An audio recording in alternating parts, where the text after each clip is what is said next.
자, 안녕하세요, 여러분들. 제가 요즘 최근에 이제 미국에서 잘 적응하고 미국 사람들과 잘 지내려면 이제 개신교 교회를 다니는 게 좋겠다고 여러 가지 이야기들 했었잖아요. 그런데 한국에 사시다 보면은 사실 교회를 가는 게 굉장히 두려워질 때가 있어요. 왜 그러냐면 한국에 이 기독교 관련 사이비 이단 종교가 너무 많아요.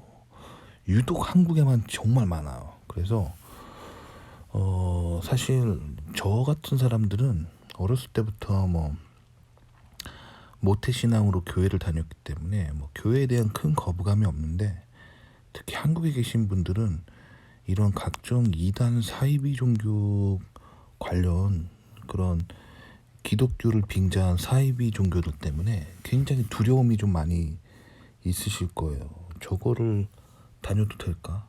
또 최근에 이제 미국의 한 스트리밍 방송사가 한국의 기독교 이단들이 하도 많아가지고, 기독교를 빙자한 사이비 이단 종교가 하도 많아가지고 그거를 다큐멘터리를 만들었잖아요. 또 그거 때문에 그런 거 보신 분들은 더더욱 이제 이런 하나님을 믿는 종교들 괜히 모르고 잘못 빠져들었다가 이단 사이비 종교 빠지는 거 아니야, 이런 걱정들이 드실 거예요. 그래서 제가 오늘은 한국에 존재하는 그 사이비 이단 종교 되게 많거든요. 분파가 이 사이비 이단 종교 한국에 있었던 거 20개는 넘을걸요.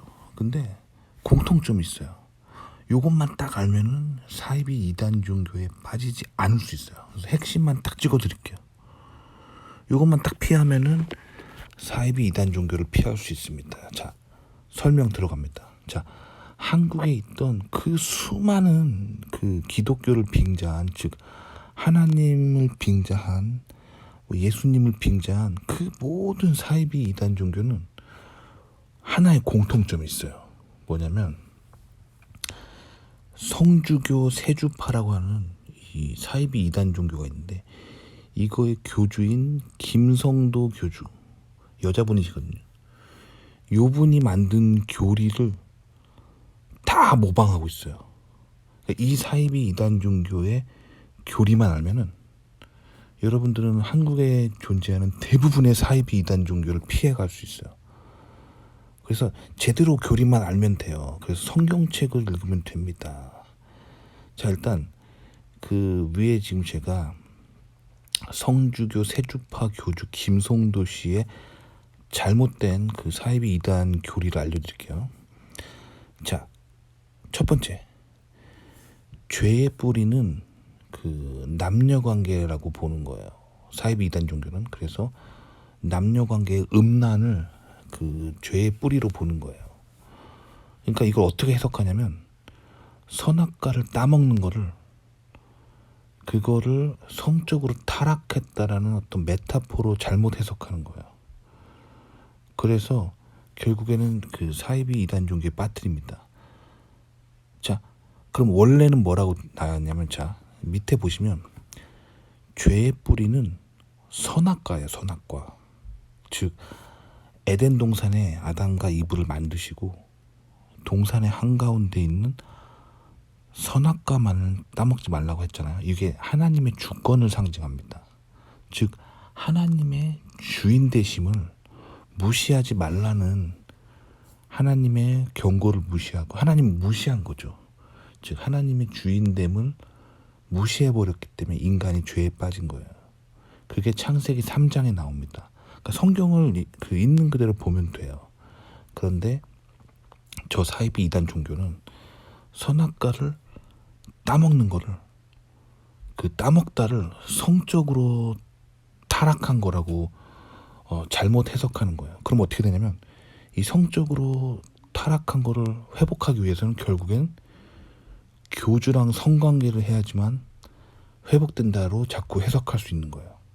그래서 이게 하나님을 예배하는 곳이 교회인데, 그 교주랑 성관계를 하는 곳으로 이 완전 뒤틀린 해석을 해버리는 거예요.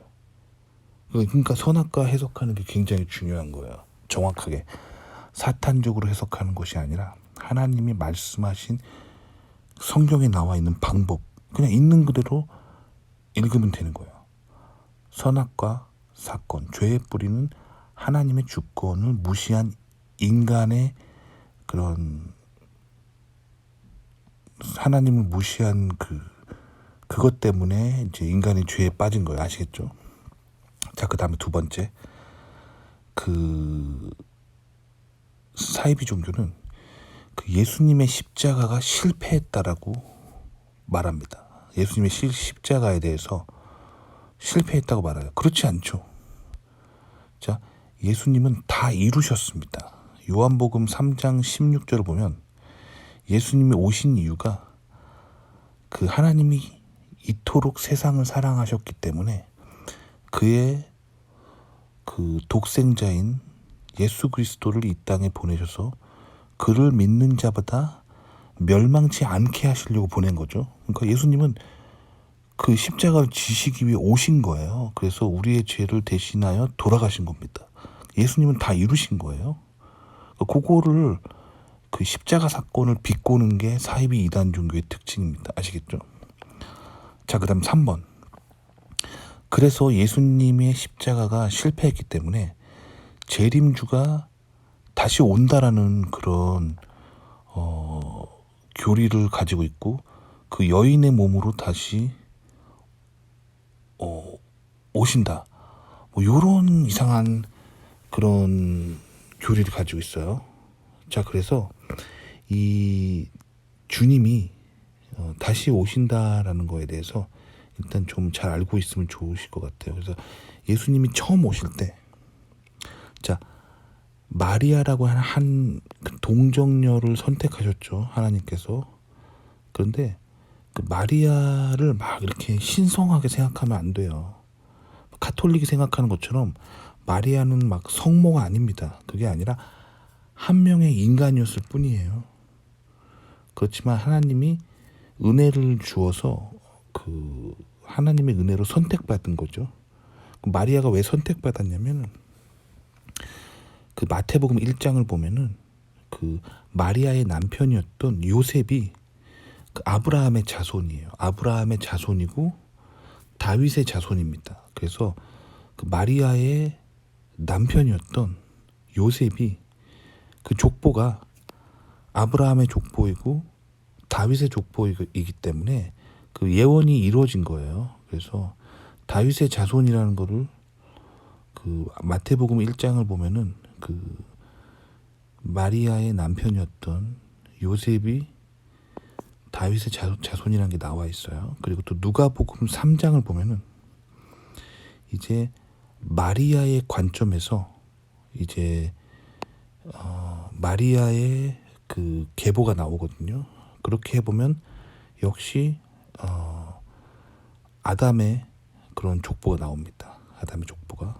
그래서 아담의 족보를 잇는 그런 가정이었기 때문에 그 가정에 마리아를 하나님께서 선택하셔서 약속을 이루신 거죠. 그러니까 결국에는 하나님의 말씀이 이루어졌다는 거를 증명하는 거예요. 그러니까 마리아가 막 성모다 이게 아니라 중심은 하나님이 되는 거예요. 하나님의 약속이 성취되어서 그래서 인간의 죄를 대신하여 예수님이 오신 거죠. 그러니까 그렇기 때문에 이제 요거를 자꾸 꼰단 말이에요.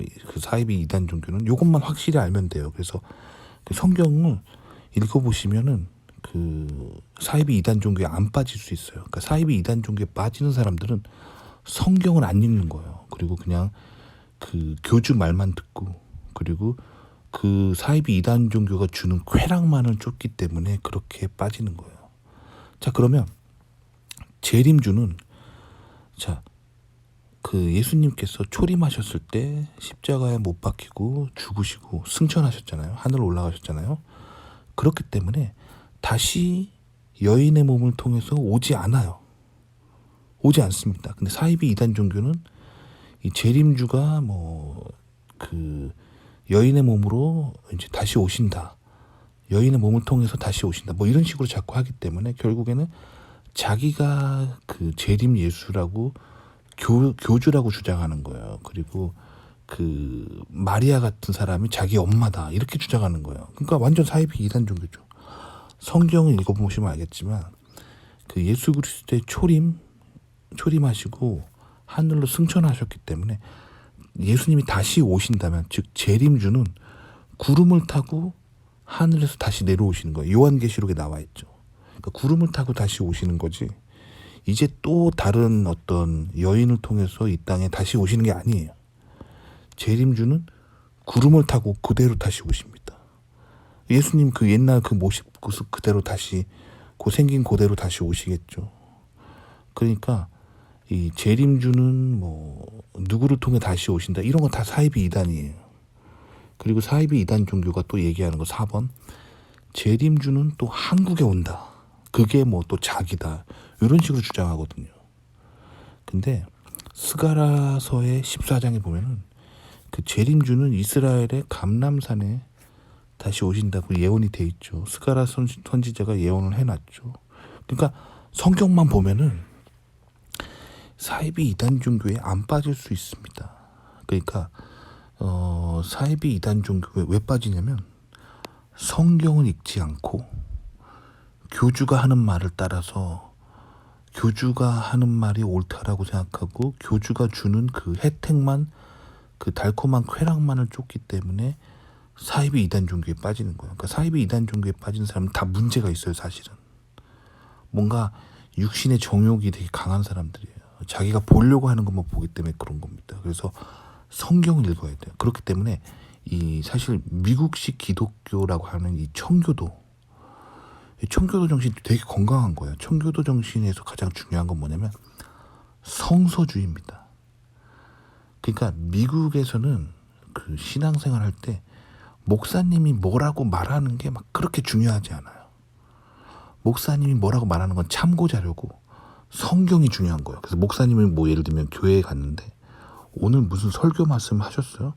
그럼 그게 성경에 몇 장 몇 절의 근거가 있는지 이거를 이렇게 보고 성경에 없는 얘기를 하면은 목사님 이상한 거예요.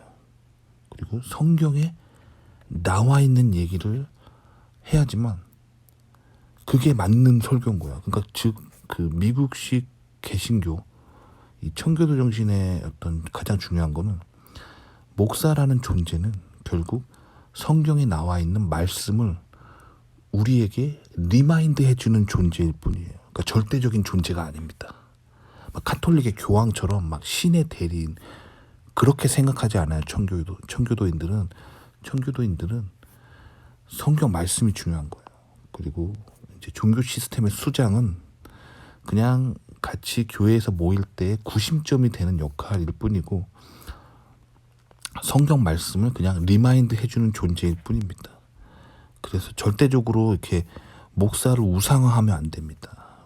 정말로 신자들이 믿어야 될 건 오직 예수 그리스도입니다. 그래서 그 미국식 개신교인 이 청교도 정신의 그 핵심은 뭐냐면 교회의 수장, 교회의 우두머리는 오직 예수 그리스도라는 거죠.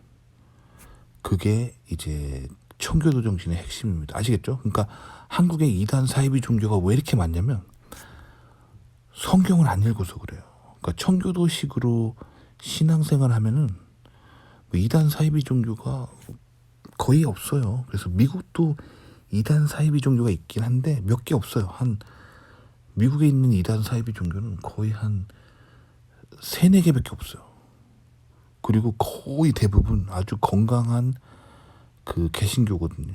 그 이유는 미국 사람들은 성경 말씀을 아주 중요하게 생각하고 성경을 자주 읽어요. 자주 읽고 뭐 목사님이 뭐라고 한다고 해서 막 흔들리는 게 아니라 그게 성경에 그래서 몇 장 몇 절에 있는데 요걸 중요하게 생각하니까 미국 사람들은 이단 사이비에 잘 안 빠져요. 아시겠죠? 그러니까 그런 정신은 정말 배워야 돼요. 그래서 미국 사람들이 세계 최강대국을 이루고 이렇게 강한 나라를 이루는 그 근거는 뭐냐면 성경을 바탕으로 아주 뚝심을 딱 세우고 그걸 바탕으로 모든 문화와 가정과 테크놀로지와 사회 시스템을 발전시키기 때문에 이 성경 말씀에 뿌리를 두고 하기 때문에 이 사람들이 흔들리지 않은 거예요. 이게 어려운 일들이 찾아와도 이 사회가 흔들리질 않는 거예요. 아시겠죠? 도움이 되셨길 바랍니다.